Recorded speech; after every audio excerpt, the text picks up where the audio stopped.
สบายดีมื้อนี้มาสานตะกร้าไม้ไผ่เอาตอกมาวางไขว้กันแบบนี้เอาวางไขว้กันไปเลยเอาวาง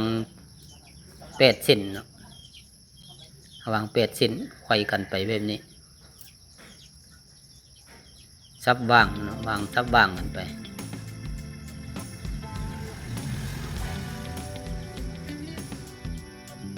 วางลงไปให้มันได้8 เส้นจะได้ประมาณนี้เนาะหลังจากนี้เราก็เริ่มสานนี่เราสานแบบลายคัดเนาะ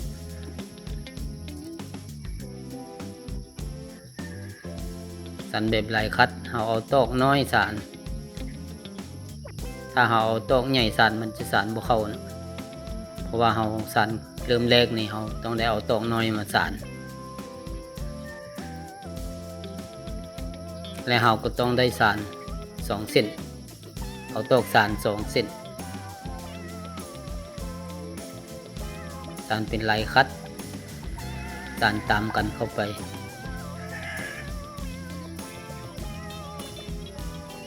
เราต้องกดตอกให้มันตอกสานให้มันแจบกันเนาะตอกเส้นที่1เส้นที่2ให้มันแจบกันหมายความว่าให้มันเข้าชิดกัน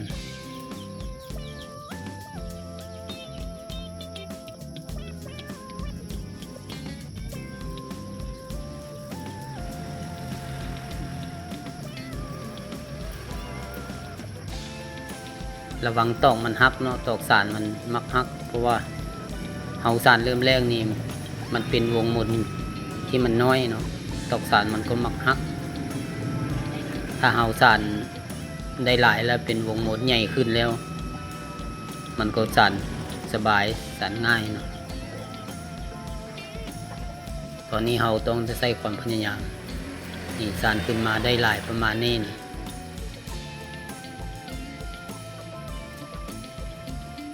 สานขึ้นมาได้ประมาณนี้เฮาก็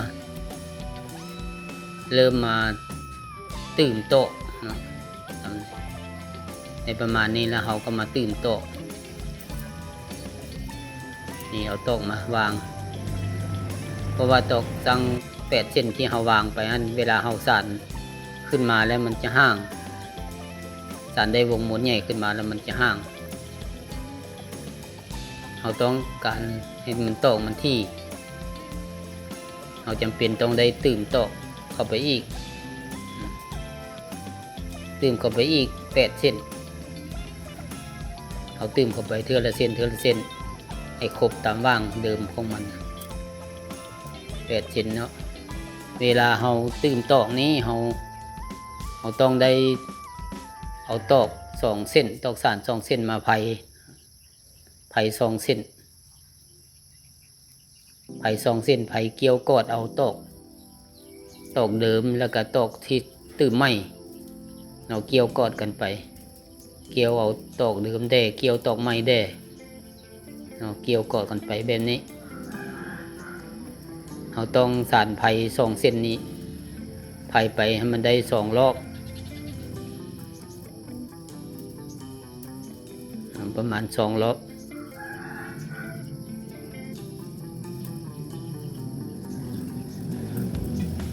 เราต้องไผ่ไปแบบนี้ทุกคน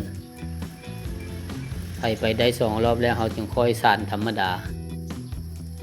ขั้นตอนนี้เรายังไผอยู่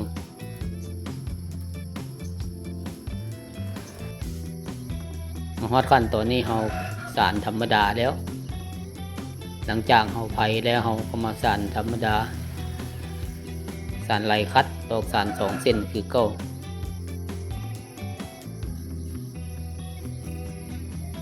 เราสานเราก็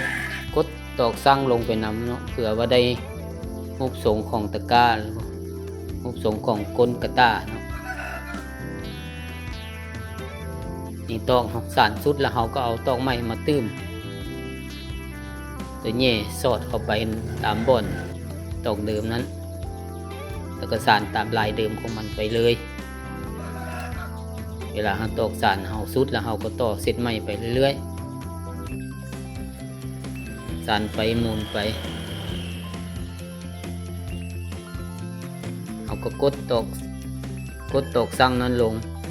เอาเพื่อเอารูปทรงของก้นกระตานี้ตอกเส้นนี้สุดแล้วเราก็ต่ออีกเนาะเพราะว่าเราใส่ตอกสาน2เส้นใดมันสุดแล้วเราก็ต่อสอดเข้าวางเดิมของมันแล้วก็สานไปเลยลายคัดนี่มันก็สานง่ายพี่น้องพึกหัดสานครั้งเดียวก็เป็นเลยสานลายคัดขึ้น1ลง1ขึ้น1ลง1เป็นลายที่พื้นฐานลายที่สานง่ายๆ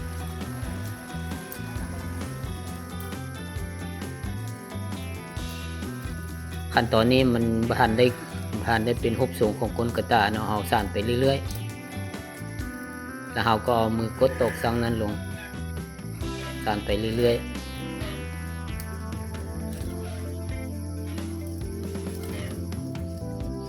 นี่ขึ้นมานี่มันก็ได้รูปทรงหน่อยนึงแล้ว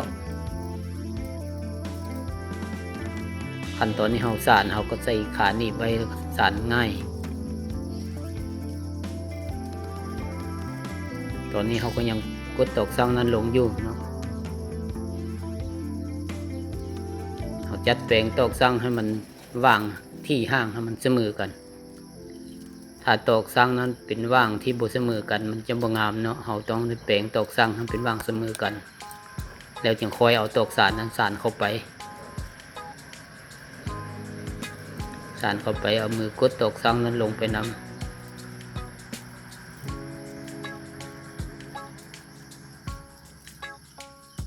ฮอดขั้นตอนนี้ก็สานง่ายแหละพี่น้องมาฮอดขั้นตอนนี้เฮาใกล้อยากพอแล้วเฮามาไผ่3เส้นตัวนี้เนาะ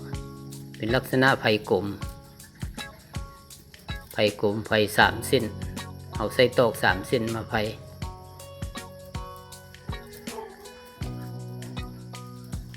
ข้าม2คัด1อยู่นี่เนาะ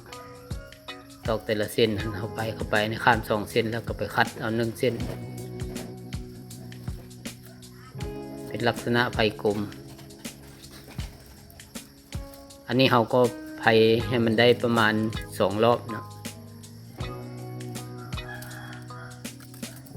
หลังจากได้2รอบแล้วเราก็เก็บส่วนตอกนั้นไว้เนาะหักส่วนที่เหลือออกแล้วก็เก็บเอาไว้แบบนี้หลังจากนี้เราก็มาตัดส่วนตอกนี้ให้มันเสมอกันส่วนตอกมันมีเส้นยาวเส้นสั้นเนาะเพราะว่าไม้แต่ละป้องมันบ่เสมอกันป้องสั้นป้องยาวเราบ่ได้ตัดครั้งแรกเราสานแล้วเราจะค่อยมาตัดแบบนี้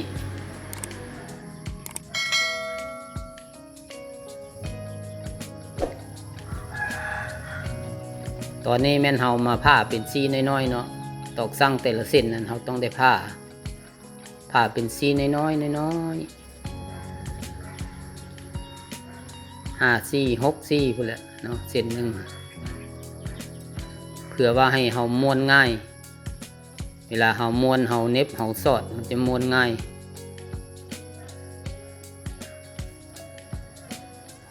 เราต้องผ้าให้มันน้อยเสมอกันแต่ละเส้นผ้าแบบนี้หลังจากผ้าแล้วเราก็ต้องไปใส่น้ำเนาะฉีดน้ำหรือว่าจุ่มน้ำให้เส้นตอกมันอ่อนเราก็มาม้วนแบบนี้พี่น้องม้วนเน็บแบบนี้เอาไขควงหรือว่าไม้มันดัดแปลงให้มันเป็นลักษณะคือไขควงนี่แล้วเราก็มาเสียบมาแทงเข้าตามว่างบนเฮาไผ่กลมนี้เสียบเข้าแบบนี้แล้วเราก็เอาม้วนเน็บลงมาเนาะเอาลอดเส้นหนึ่งแล้วก็เน็บเข้าไปแบบนี้นี่เนาะแล้วก็เอาเส้นทัดไปก็เฮ็ดคือกันม้วนลงมาเนาะลอดเส้นหนึ่งแล้วก็ม้วนลงมาแบบนี้สอดเข้าไปตามว่างที่เราเสียบเข้าไปนั้นเนาะมันจะได้ประมาณนี้อันนี้เรากลับมาตอนสุดท้ายนี่เนาะตอนใกล้จะแล้วก็ม้วนสอดเข้าเส้นหนึ่งคือเก่าเนาะสอดเข้าทางในมันฮะ ก็แบบนี้แล้วก็เน็บลงว่างที่เฮาเสียบไม้ไว้หั่นแล้วได้ประมาณนี้แล้วเฮาก็มาจัดมาดึงอีกเพราะว่ามันยังสูงอยู่เนาะเฮาม้วนครั้งแรกมันยังสูงอยู่เฮายังบ่ทันได้จัดได้แปลงตอนนี้เฮาก็มาจัดมาแปลงมาดึงลงแล้วก็เอามือนึงประคองลงมานำมือนึงดึงเฮ็ดให้มันลงมาต่ำหน่อยนึงเฮ็ดให้มีความแน่นหนาแล้วก็ความสวยงามต้องเฮ็ดให้มันเสมอกันมันเพียงกันเนาะดึงลงมาให้มันเสมอกันได้ประมาณนี้พี่น้องนี่สำนี้ก็ถือว่าสำเร็จขั้นตอนเฮาม้วนท้ายแล้วเอามาตัดส่วนตอกที่เหลือนี้ออกเฮาใส่มีดตัดกันไกรก็ได้แต่ว่าส้นมันยังยาวเนาะมันสิโผล่เห็นส้นมันนั่นเฮาต้องได้ใส่มีดเนาะใส่มีดใช้ผ้าใช้มีดนี่มาลองไว้แบบนี้เฮาตัดแบบนี้มันจะส้นมันจะเรียบง่ายกว่าอันนี้ก็สำเร็จไปขั้นตอนหนึ่งตอนนี้เฮามาเฮ็ดตีนมันนี่เฮาก็มาตัดส่วนตอกเสริมที่เฮาเสริมเข้ารอบที่สองนี้เฮาเสริมเข้ารอบที่สองนี้เนาะเฮาก็มาตัดเครื่องกลางตอก8 เส้นที่เฮาเสริมใส่รอบที่สองมาตัดออกมาแบบนี้แล้วเฮาก็มาดัดเนาะมาดัดเส้นตอกให้มันซื่อตรงขึ้นมาแล้วเราก็มาสานเป็นลายคัดคือเก้าตอกสาน2 เส้นคือเก้าเนาะมาสาน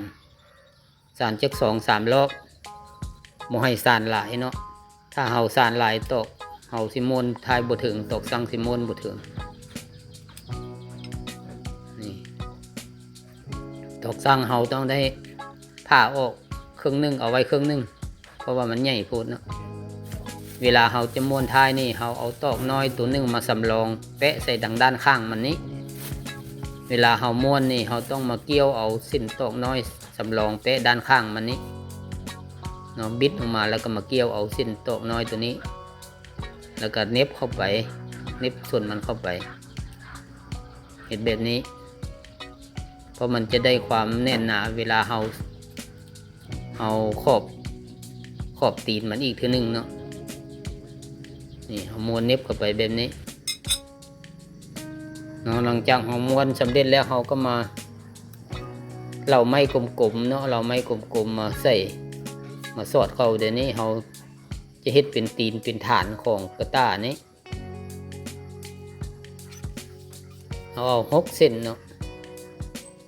ไม้กลมๆน้อยๆเฮาสอดเข้าแบบนี้6 เส้นแล้วหลังจากเฮาสอดแล้วเฮาก็มาแทงต่อไปอีกเนาะเอาเฮ็ดเป็นรอบ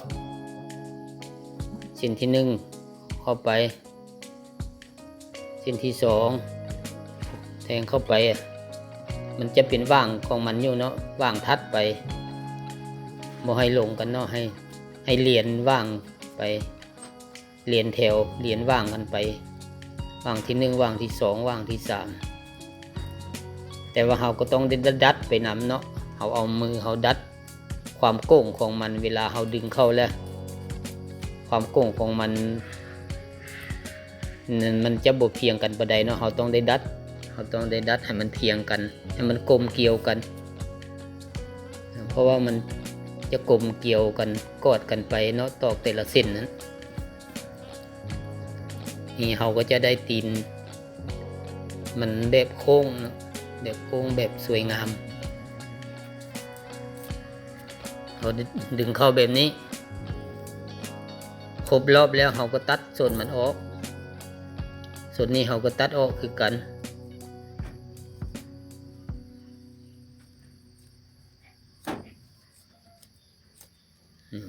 แบบนี้เนาะถือว่าเราสำเร็จทางตีนมัน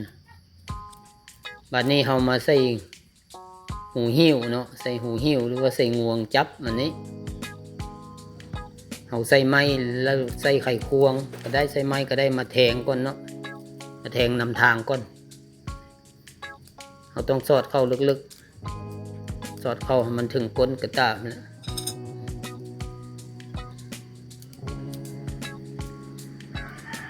อันนี้เขาเฮ็ดหูหิ้วของมันเนาะตอนนี้เขาก็เสียบยากเนาะใช้ความพยายามเพราะมันแน่นเอาสานมันก็แน่นสมควรแล้วเวลาเขามาเสียบอันนี้มันก็บ่จะเข้าเขาต้องได้บังคับเสียบเข้าใส่ความพยายามเนาะใส่ความแหงนะได้เสียบได้ดึงเข้าข้างในเอาใส่2 เส้นเนาะงวงมัน2 เส้นลักษณะไขว้กันแบบนี้เอาใส่ลักษณะไขว้กันบอนมันไขว้กันเขาจะเอาเชือกหรือว่าเอาหวายมามัดได้เนาะบอนมันไขว้กันนั้นบอนนี้บอนเขาเสียบอันหูหิ้วเข้าไปนี่เขาต้องใส่กาวเนาะใส่กาวน้อยหนึ่งอันนี้เป็นกาวติดไม้เนาะ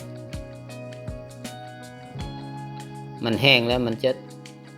ใสเนาะบ่เห็นสีขาวแบบนี้เนาะมันจะเห็นเป็นสีใสๆมันจะติดไม้นี่ติดทนดีเนาะอันนี้ก็ถือว่าสำเร็จแล้วสันกระตาหรือว่าสันตะกะนะ